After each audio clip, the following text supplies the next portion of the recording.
Good morning students.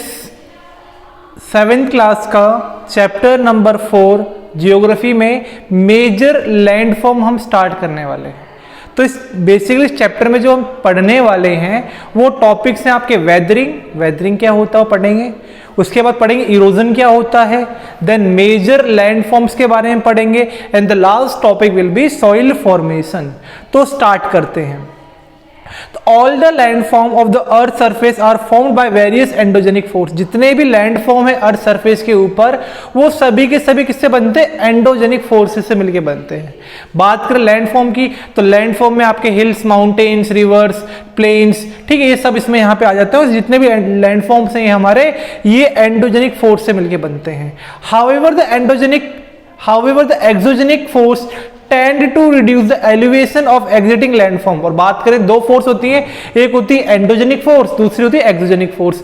अब exogenic force का काम ये होता है जो लैंड है, जो जमीन है, जो लैंड है उसका एलिवेशन उसको वो कम करती है। एक्सोजेनिक फोर्स का काम होता है जो लैंड का एलिवेशन है उस एलिवेशन को कम करना। These forces are directly or indirectly affected the sun's energy। और ये जो फोर्सेज एंडोजेनिक एक्सोजेनिक ये सन की जो एनर्जी है उससे डायरेक्टली या इनडायरेक्टली आपकी अफेक्ट होती हैं। The whole process of wearing away the earth crust by external force is called gradation। अब यहाँ पे बात करते हैं एक प्रोसेस होता है जिसमें जो अर्थ का जो क्रस्ट है वो वियरिंग अवे होता है, उसमें चेंज आने लगते हैं। उस चेंज को बोला, वो चेंज किसे करा रहे हैं? एक एक्सटर्नल फोर्स लग रही है, एक बाहरी फोर्स लगती है अर्थ के क्रस्ट के ऊपर, उसे बोलते हैं ग्रेडेशन। क्या बोलते हैं? ग्रेडेशन बोला जाता है। अब ग्रेडेशन जो जनरली ये दो तरह का है, एक होता है डिग्रेडेशन, क्या होता है? डिग्रेडेशन होता है, दूसरा होता है एग्रेडेशन। क्या होता है? एग्रेडेशन होता है। अब बात करें डिग्रेडेशन का मतलब क्या होता है? इरोजन। क्या होता है? इरोजन। डिग्रेडेशन को आप बोल सकते हो इरोजन। दूसरा होता है एग्रेडेशन, इसका मतलब डिपोजिशन। यानी बात करें जो हमारी सॉइल है वो लगातार कम हो रही है वो होगा डिग्रेड। क्या होगा? डिग्रेडेशन या डिग्रेड बोलो, इरोजन बोल लो। एग्रेडेशन यानी लगातार सॉइल के जो डिपॉजिट हैं वो बढ़ते जा रहे हैं, उसे बोलेंगे एग्रेडेशन। अब बात करें the lowering down of the elevated landform, जो एलिवेटेड लैंडफॉर्म है वो लगातार कम होगा, उसे बोलते हैं डिग्रेडेशन। ठीक है। अब बात करें एग्रेडेशन की, the filling up of the depression of earth. Earth का जो डिप्रेशन है, अर्थ का होलो पार्ट लगातार उसके अंदर मिट्टी आ रही है, सॉइल भरती जा रही है, उसे बोलेंगे एग्रेडेशन। क्या बोलेंगे? एग्रेडेशन या फिर डिपोजिशन बोल सकते हो। ठीक है। अब जो एक्सोजेनिक फोर्स होती है ये दो मेथड, यानी एक्सोजेनिक फोर्स है इसके दो टाइप होते हैं, दो मेथड है। पहला है वेदरिंग, दूसरा है इरोजन। तो जो फर्स्ट टॉपिक है हमारी बुक का चैप्टर नंबर 4 का वो हम अब स्टार्ट करने वाले हैं, वेदरिंग। अब बात करते हैं वेदरिंग क्या होता है। Weathering depend on the climatic element. Weathering जो है वो किसके ऊपर डिपेंड करता है? क्लाइमेटिक एलिमेंट के ऊपर डिपेंड करता है। देखो यहाँ पर जो टॉपिक आ रहा है हमारा वो हम पढ़ रहे हैं वेदरिंग। क्या पढ़ रहे हैं? वेदरिंग। अब जो टॉपिक हम दो पढ़ने वाले हैं आज का जो मेन टॉपिक है वो है वेदरिंग। ठीक है, वेदरिंग। और दूसरा आता है यहाँ पर इरोजन। दूसरा क्या है? इरोजन। ये दोनों के दोनों किसके पार्ट है? ये हमारे एक्सोजेनिक फोर्स। कौन सी फोर्स? एक्सोजेनिक फोर्स के एग्जाम्पल है। They are the example of exogenic forces. तो इन्हीं को हम इस चैप्टर में स्टार्ट करने वाले हैं।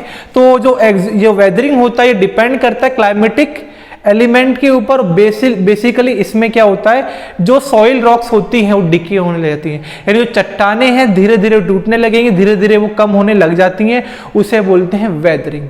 यानी कि the degradation of solid rocks, the degradation of solid rocks is known as weathering. यानी जितनी बड़ी बड़ी चट्टाने हैं उनकी जो वॉल्यूम है, जो उनकी टोटल सरफेस है वो लगातार कम होती रहेगी, उसे बोलेंगे weathering. It is a static process and does not involve the removal of rocks। इसमें रॉक्स रिमूव नहीं होती हैं, रॉक्स का जो पार्ट है धीरे धीरे वो आपका रिमूव होता है। The weathering of rocks can occur through physical force, chemical force और biological force। अब बात करें कि सर ये weathering of force जो होती है, वेदरिंग ऑफ फोर्स ये तीन फैक्टर पर डिपेंड करती है। तीन तरीके से वेदरिंग ऑफ रॉक्स यहाँ पे हमारी होने वाली है। ये पहला इसमें जो फोर्स लगती है वो लगती है फिजिकल फोर्स। कौन सी फोर्स लगती है? फिजिकल फोर्स लग रही है। दूसरे में केमिकल फोर्स लग रही है। और तीसरी जो होती है, तीसरी जो फोर्स है वो है हमारी यहाँ पर बायोलॉजिकल फोर्स। कौन सी फोर्स है? Biological force. ये तीन फोर्स लगती हैं किसके ऊपर? वेदरिंग, जिससे रॉक्स हमारी लगातार डिग्रेड होती जाती हैं। ठीक है। अब देखो यहाँ पर the weathering of rocks can occur through physical forces, chemical forces, biological force.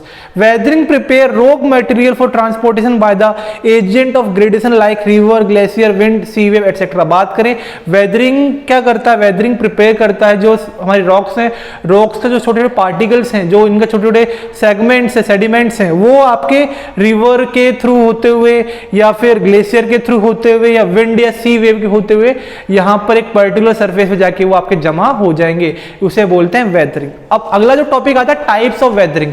Weathering basically हमारी 3 तरह की थी, अभी हमने पढ़ा फिजिकल वेदरिंग, केमिकल, मतलब 3 फोर्स लग रही है, physical force, chemical force, biological force. अब इन्हीं तीनों फोर्स की हमने 3 टाइप बना ली। वेदरिंग बेसिकली 3 टाइप की होती है, एक होती है फिजिकल वेदरिंग, दूसरी होती है केमिकल वेदरिंग और थर्ड होती है आपकी बायोलॉजिकल वेदरिंग। अब पेज नंबर है आपका 27, तो इसमें देख लेते हैं। इट फिजिकल वेदरिंग के अंदर it refer to geological disintegration of rocks without any change in their chemical composition. Rocks का जो जियोलॉजिकल इंटीग्रेशन होता है, यानी जो रॉक्स हैं धीरे धीरे उनके कुछ पार्टिकल्स होते हैं, सेडिमेंट्स, वो लगातार कम होते जाते हैं और केमिकल कंपोजिशन में, यानी रॉक्स का जो केमिकल कंपोजिशन है, जो केमिकल प्रॉपर्टी रॉक्स की, वो कम नहीं होने वाली, बस उसके कुछ पार्टिकल्स, उसमें से कुछ पार्टिकल्स मेनली आप सैंड की फॉर्म में, मिट्टी की फॉर्म में निकल के, वो मतलब पार्टिकल्स फॉर्म निकल के बाहर गिर जाते हैं।